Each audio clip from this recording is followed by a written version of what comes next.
Hey, Dr. Tara Vossenkemper here, and you are listening to the Culture Focus Practice podcast. Thank you for joining me. Thank you for being here. I definitely think that EOS has a specific reputation from Missouri, if you can't tell. I think that people either love it or they basically write it off. They think, well, everyone's talking about it, so it's just a bandwagon thing. It's a fad, it's a passing trend, it's too corporate, it's too rigid, it's so complicated. I don't agree with any of that. From my perspective, most of the resistance I hear and like the sort of the pushback, it's really based on misunderstandings about EOS. So, what I want to do this episode is break down some of the top misconceptions that group practice owners have about EOS. And I think it goes without saying why those misconceptions then cost you clarity, sanity, and traction, not to be cheesy and use that language. Before we go further, please make sure you subscribe, like, or follow the podcast. If this resonates with you and you do those things, you basically just help other people find this that it's going to resonate for, which is really incredible. That said, let's get to the agenda for the day. We are going to, like I said, cover a few myths. So one is that EOS is just for big companies. That's number one. Two, we already do that. I love this one. Three, it's too rigid/robotic. Four, we're going to get into what EOS requires. And then fifth and final, we're just going to have a couple of key takeaways. So I hear this bullshit frequently. Well, we kind of do EOS already. Yeah, we're basically doing those. We're basically doing that. That's really intense. It's too complicated for my team. It's too intense for my team. It's too much to start. It's too much to take on.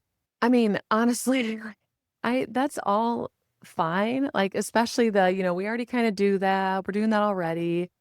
That's not implementing EOS. And so that's fine if you don't actually care if it works or not.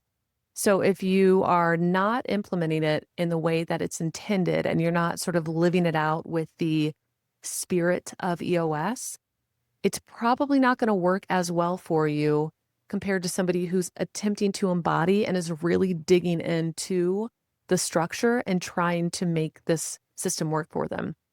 I don't even like that language, actually. It's not about trying to make the system work for them. It's instilling and implementing a structure that allows for the practice to work for you. That's really what it's about. So let's just bust through the myths. I want to talk about each of these one by one.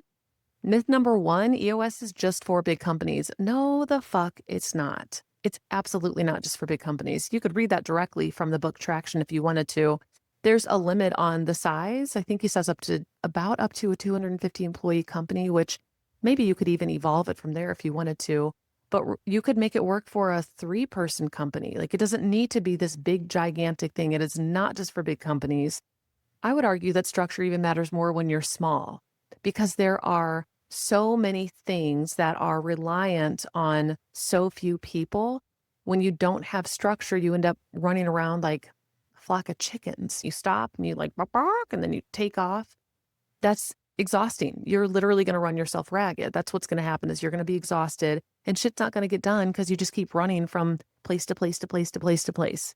Maybe it's not as exhausting if you have like a 3-person team, for example, but if you start to get up to even like 6 to 7 employees, I'll say clinicians in particular, but employees, or like 10, oh God, or like 15 or 20. I mean, that's a special version of leadership purgatory. That is a very difficult, logistical, weighty place to be. There's too many things that need to get done and not enough of you, or if it's just you, or if it's just you and like one other person, there's not enough of you to go around. So if you don't have structure, systems, the right people in the right seats, clarity on what the seats even are or the responsibilities associated with them, if you don't have a vision, if you don't have rocks, if you don't have all the things that EOS offers and you're not actively trying to implement this thing, it will feel chaotic and unclear. And like I said, a special form of purgatory.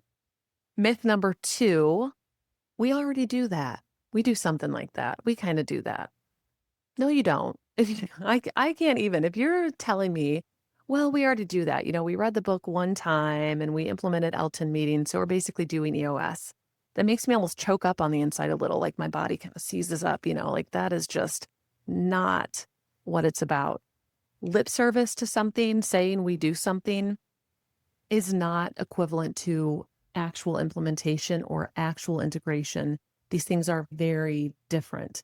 So if you are saying that you do EOS, but you can't explain to me how it's implemented or how it's integrated or the ways in which all of the moves that you make are connected to something broader than literally just the move in a vacuum, that's not EOS. This is probably a little bit of a soapbox or tangent, but one of the things that I love about EOS is the ability to kind of build out a whole spider web. You're literally building out a structural ecosystem for your practice. And so anytime something comes up, it might live in one place, but it has an impact and a ripple effect on a lot of other moving pieces around it. If I don't hear from somebody the way in which things are related, it's really hard for me to believe that they're implementing EOS in an accurate way. So when somebody says, well, we already do that, and then it sort of like stops there, or they say one sentence and then it falls flat and they can't really elaborate more, I don't think that that's the case. Then I don't actually think that they're already doing that thing. A lot of people are using some of the language, like they're borrowing the language, or they're using it, or they know one of the concepts and they're doing it. So they're basically doing EOS. That's not what it's about. Maybe I'm a purist in this way, where I think that you should be really trying to embody something that you're seeking to do in order to effectively assess if it's working for you. So if I say, well, I want to build, I want to gain 10 pounds of muscle, and I like write a program for myself, a workout program, and I'm like, yeah, I'm going to do this many sets and reps, and I'm going to do this weight, and I'm going to do this workout, and then I do it once a week, I'm not serious. Like, I'm not actually trying to gain 10 pounds of muscle then. Because if I was, I would be much more intentional with the timing of the workouts, the consistency, probably my food intake, what I'm eating, and how I'm fueling my body in order to achieve this goal. If I just have it all planned out and then I don't do the workouts consistently, or again, I'm doing them once a week, nobody would say I'm actively trying this. So for me, it feels like the equivalent with EOS, where if you can tell me one thing about EOS, and then you are also saying that you do that one thing, so you basically operate from an EOS perspective, my pushback is that's not the same thing. These are not the same thing. Modifications, once you're doing it, is a separate story. So we're not talking about that. We're not talking about intentional nuance and adjustments to implementing EOS once it's running. We are talking about people saying they're doing it without actually fully implementing it. Myth number 3, it's too rigid or robotic. I take a lot of umbrage with this one, actually. I think that to have a structure allows you to expand and create and derive meaning and create meaning and get clarity on your vision. Your vision is literally as big as you want it to be. The reason that you have something like EOS is so you can achieve your vision. So if you say, well, it's too rigid, my pushback would be, I don't know if you are understanding it in the right way then. You could go from a 2-person team to a 200-person team in a matter of 10 years if that was your goal. You could do any number of things that you wanted to, as long as the things that you're doing are through the lens of your core focus and then the direction of your vision. So EOS doesn't dictate what your core focus is or what your vision is. You get to decide all of those things. EOS is giving you the ability to make decisions in that process and to live out in such a way that the entire experience is likely to be achieved and also healthily managed.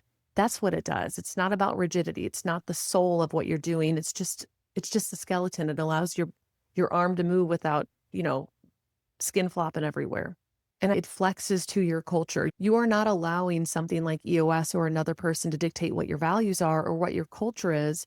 You are implementing systems and structure in such a way that you can actively manage and curate and enhance the culture that you want. That's what it's about. Along those lines in particular, I often find that people get overwhelmed by, well, how do I create this culture? Well, how do I do this thing with culture? And I think, have you embedded it into any systems that you have? Have you put it on your issues list for your L10 meetings? Have you set it as a measurable on your 5-year, 10-year, or 20-year target? Like, what are the ways in which you're paying attention to this thing? Even something like EOS allows me to put it in multiple places and pay attention to it because it's an important part. And then I can bake it into what we're doing on a consistent basis rather than it's rigid, I don't want to do it. And now my culture feels like it's a shattered fish tank. It's just fucking everywhere. And I don't know how to put the pieces back together. And the fish is flopping around, running out of oxygen because it can't breathe air. And so it's a mess. So I think the final piece related to that it's too rigid, it's too robotic, is that implementing EOS only provides more autonomy. That's the craziest, probably feels counterintuitive thing in all of this. It's like, well, but we're putting a system in place. Isn't that going to make us feel more confined? No, it's the opposite. It alleviates the fuzziness around what you're doing. It provides a container for things to exist in, which provides clarity and also enhances autonomy within the system. So people end up feeling safely contained rather than like they could go anywhere that they want to, which ends up being very overwhelming for folks. So you actually gain leverage by doing something like this. You don't lose it. Okay, so what EOS actually requires then is consistency.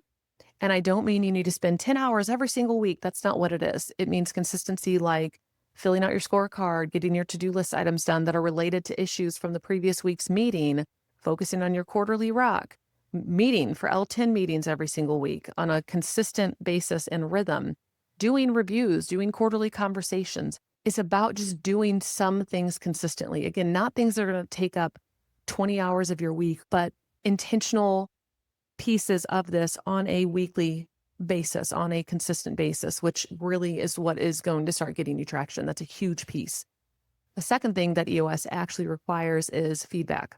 I love feedback. If you don't, I'm telling you now, I really love feedback a lot. Feedback comes in all forms. It's going to come, of course, in a data type form with the scorecards and metrics and things like that. But also you can bake in feedback as part of an ongoing communication style. In my monthly check-in emails, for example, I might have a call for feedback.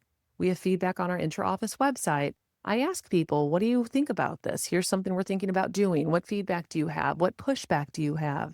What's coming up for you? What's the resistance, etc.? Doing EOS does require you to be tuned in with feedback, not necessarily thus listing feedback in the way that I do, but especially the scorecard piece. And then also some of the quarterly conversations, like the reviews that they suggest you do. And then the third thing that EOS actually requires or really requires is basically you have to let go of, well, this is how we've always done it. Well, this is what we've always done. So we just need to continue doing this. No, you don't. Why? Why do you need to continue doing anything you've always done? Like you can change. What's the matter with evolving? That's what it's about, is taking stock of what is, implementing a system to clarify things, and then deciding from there what's working and what's not based on data and information and input from your leadership team, not based on, well, we've always done it this way, so we're going to leave it. That just writes off possibilities. That's really what it's doing, is saying like, no, we've always done this. You're saying no to 1,000 other things that could take place. And maybe 1% of those 1,000 things is actually better than what you're currently doing. Maybe really like 5%, but who knows? I think ultimately with EOS, this is not a plug and play type thing. It's not a color by numbers type thing. It's a dig and commit. Like I'm going to help you implement the structure. We're going to look at the skeleton of things, and where do we want meat on the bones? Where do we want to build out muscle? How do we want to make this look in a matter of, again, 1, 3, 5, 10 years, et cetera? That is the beauty in it, is that there's so much more freedom in the structure. The structure allows for freedom. It's not the opposite. It's not that the structure creates rigidity and inflexibility. It's that it allows for you to really take up space in a way that works for you and your team. You definitely do not have to marry EOS. This is my final thought. You don't have to marry it. You don't have to be wedded to it. Again, once you implement, if something isn't working, you can modify. That's the beauty. Like you literally assess what's working, you make decisions, and you go from there, and then you assess some more. My ask is that you seek to understand it thoroughly before you dismiss it. And then maybe a second ask is, if you are saying you implement, it's to try to do it thoroughly. Don't do it half-assed. It's not going to be as effective. Do it thoroughly to actually get the most out of it. That's my ask for you. If you are interested in EOS, I have a mastermind going live super soon. Go to www.taravossenkemper.com/EOS-mastermind. It is going live, I think literally in like a day. So if you're listening to this, you need to get on it ASAP. If you have missed the deadline for that, join the EOS waitlist, which is going to be at the same link for the record. And that'll just keep you in the top spot for first access for the fall mastermind. I have 2 masterminds per year. They're 6-month masterminds, one in the spring, one in the fall. So boom, baby, that's it. I really, really want you to feel good about doing something like EOS in your practice. I want you to feel confident in what you're doing. I want you to feel, I don't know, like you could take this and run with it, and then you could thoroughly implement it and feel that positive impact from it. My goal is that you make an eyes wide open decision about this. And again, if you are implementing that, you do it thoroughly and with a lot of intentionality. So Godspeed. Good luck. Thanks for being here. I'll see you next time. Bye.